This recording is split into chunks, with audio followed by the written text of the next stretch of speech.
నవరాత్రుల్లో ఈ వస్తువులు ఇంటికి తెచ్చుకుంటే మాత్రం డబ్బు కష్టాలు ఉండవు. పురాణ నమ్మకం ప్రకారం నవరాత్రి సమయంలో కొన్ని ప్రత్యేక వస్తువులను ఇంటికి తీసుకురావడం వల్ల దుర్గాదేవిని ప్రసన్నం చేసుకోవచ్చు. అమ్మవారి భక్తులపై ప్రత్యేక ఆశీర్వాదాలు అందిస్తుంది. తద్వారా మీ ఇంట్లోని సమస్యలన్నీ తీరిపోయి మీ కుటుంబం మొత్తం సుఖసంతోషాలతో ఉంటారు. అందుకే నవరాత్రుల్లో ఈ వస్తువులను తప్పనిసరిగా ఇంటికి తెచ్చుకోవాలి. అవి ఏమిటో ఇప్పుడు మనం తెలుసుకున్నాం. లక్ష్మీదేవి విగ్రహాన్ని లేదా లక్ష్మీదేవి చిత్రపటాన్ని ఇంటికి తీసుకురావడం చాలా శుభప్రదంగా పరిగణించబడుతుంది. అయితే లక్ష్మీదేవి పద్మాసనంపై కూర్చుని ఆమె చేతుల నుండి ధన ప్రవాహం కురుస్తున్నటువంటి చిత్రపటాన్ని లేదా విగ్రహాన్ని ఇంటికి తీసుకొచ్చుకుంటే చాలా మంచిదని పండితులు చెప్తున్నారు. అలాగే తీసుకొచ్చిన చిత్రపటాన్ని పూజ గదిలో లేదా పూజ స్థలంలో ఈ చిత్రపటాన్ని ఏర్పాటు చేసుకోవడం వల్ల ఇంటిలో అష్టైశ్వర్యాలకు లోటు ఉండదని పండితులు చెబుతున్నారు. మన హిందూ సాంప్రదాయంలో స్త్రీలకు అలంకరణ వస్తువులైన గాజులు, కుంకుమ, పసుపుకి ఎంతో ప్రాముఖ్యత ఉంది. కాబట్టి ఈ దసరా నవరాత్రుల్లో పసుపు, కుంకుమ, గాజులు ఇంటికి తెచ్చుకోవడం వల్ల అఖండ రాజయోగం కలుగుతుంది. ఈ వస్తువులను దుర్గాదేవికి సమర్పించి పూజించే చోట ఉంచండి. ఇలా చేయడం వల్ల దుర్గాదేవి ప్రసన్నరాలవుతుంది. తద్వారా ఇంట్లో సుఖ సంతోషాలు, ఆయుధాలు, అష్టైశ్వర్యాలు లభిస్తాయి. లక్ష్మీదేవికి ఉప్పు అంటే చాలా ఇష్టం కాబట్టి ఈ నవరాత్రుల్లో మీరు ఇంటికి ఖచ్చితంగా రాళ్ల ఉప్పును కొన్ని ఇంటికి తెచ్చుకోండి. ఇలా చేస్తే మీ ఇంట్లో లక్ష్మీదేవి స్థిర నివాసం ఉంటుంది. మరి ముఖ్యంగా శుక్రవారం నాడు రాళ్ల ఉప్పు ఇంటికి తెచ్చుకుంటే అత్యంత శుభకరంగా ఉంటుంది. లక్ష్మీదేవికి తామర పువ్వు అంటే చాలా ఇష్టం కాబట్టి ఈ దసరా నవరాత్రుల్లో మీ ఇంటికి తామర పువ్వుని తెచ్చి పూజా సమయంలో లక్ష్మీదేవికి సమర్పించండి. ఇలా చేస్తే లక్ష్మీదేవి అనుగ్రహం ఎల్లప్పుడూ మీ కుటుంబంపై ఉంటుంది. తులసి మొక్కతో లక్ష్మీదేవి కొలువై ఉంటుంది కాబట్టి ఈ దసరా నవరాత్రుల్లో కొత్త తులసి మొక్కను ఇంటికి తీసుకురావడం ద్వారా లక్ష్మీదేవి మీ ఇంట్లోకి అడుగుపెడుతుంది. తులసి మొక్కను క్రమం తప్పకుండా పూజించడం ద్వారా లక్ష్మీదేవి ఇంట్లో నివసిస్తుంది.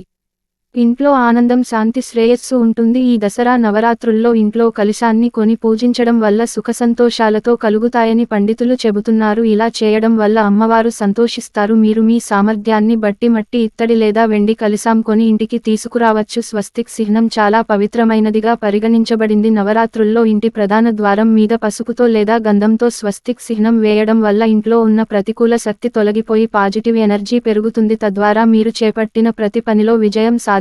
నవరాత్రుల్లో పసుపు రంగు గవ్వలను ఇంటికి తెచ్చి అమ్మవారు చిత్రపటం దగ్గర పెట్టి పూజించండి. ఇది మీ ఇంట్లో సంతోషం, శ్రేయస్సును తెస్తుంది. ఆర్థిక ఇబ్బందులతో బాధపడుతున్న వారు లేదా అప్పులు బాధలో ఉన్న వారు ఈ పరిహారం చేయడం ద్వారా మీ సంపద రెట్టింపు అవుతుంది. నవరాత్రుల వేళ మార్కెట్లో లభించే దుర్గాదేవి పాదముద్రలను కొనుగోలు చేసి మీ ఇంటికి తీసుకొచ్చి పూజించాలి.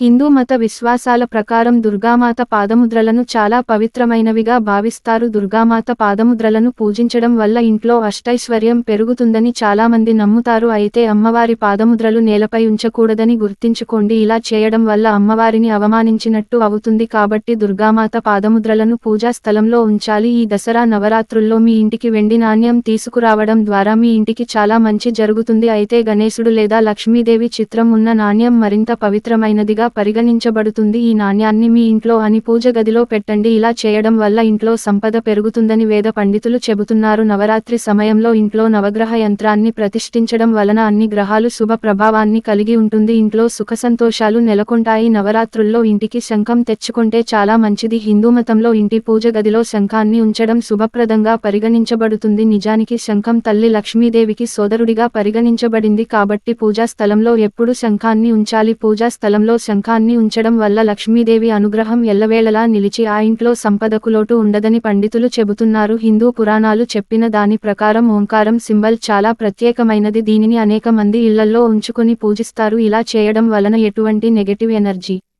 మన వద్దకు చేరవని వాస్తు శాస్త్రాన్ని పేర్కొంటున్నారు. ఈ ఓంకారం పాజిటివ్ ఎనర్జీని పెంచుతుందని చెబుతున్నారు. కావున ఈ సింబల్ అనేది ఇంట్లో తప్పకుండా ఉండేలా చూసుకోవాలి. ఇంటి ఎంట్రన్స్ దగ్గరైనా కానీ, ఇంటి మధ్యలో కానీ, ఇంటిలో ఏదైనా మూలలో కానీ ఈ ఓంకారం సింబల్ను ఉంచడం వలన నెగిటివ్ ఎనర్జీ తొలగిపోయి పాజిటివ్ ఎనర్జీ పెరుగుతుంది. నవరాత్రులలో శుక్రవారం ఇంట్లో దీపారాధన చేసే ప్రమిద కింద రాళ్ల ఉప్పు నుంచి దానిపై ప్రమిద పెట్టాలి. అందులో ఆవు నెయ్యిని పోసి దీపం వెలిగించాలి. ఆ దీపాన్ని లక్ష్మీ స్వరూపంగా భావించి అష్టోత్తర శతనామాలతో పూజిస్తే ఆ ఇంటర్ లక్ష్మీదేవి స్థిర నివాసం ఉంటుంది. ఆ ఇంట్లో నివసించేవారు ఎల్లప్పుడూ అష్టైశ్వర్యాలతో వర్ధిల్లుతారు. మీరు నిత్యం సమస్యలతో సతమతమవుతుంటే నవరాత్రుల్లో కనీసం ఒక్క రోజైనా దుర్గాదేవిని ధ్యానిస్తూ ఆగ్నేయ దిశలో అంటే ఆగ్నేయ మూలలో నెయ్యి దీపం వెలిగించండి. పరిహారాన్ని చేయడం వల్ల మీకున్న సమస్యలన్నీ తీరిపోతాయి. అంతేకాకుండా ఈ పరిహారం శత్రువులపై విజయాన్ని కూడా అందిస్తుంది. నవరాత్రుల్లో మీ శక్తి మేరకు పేదలకు దానధర్మాలు చేయాలి. మీరు అవసరమైన వారికి ఆహార ధాన్యాలు, దుస్తులు, డబ్బును దానంగా ఇవ్వవచ్చు. ఇలా దానధర్మాలు చేయడం ద్వారా లక్ష్మీదేవి అనుగ్రహం పొందవచ్చు.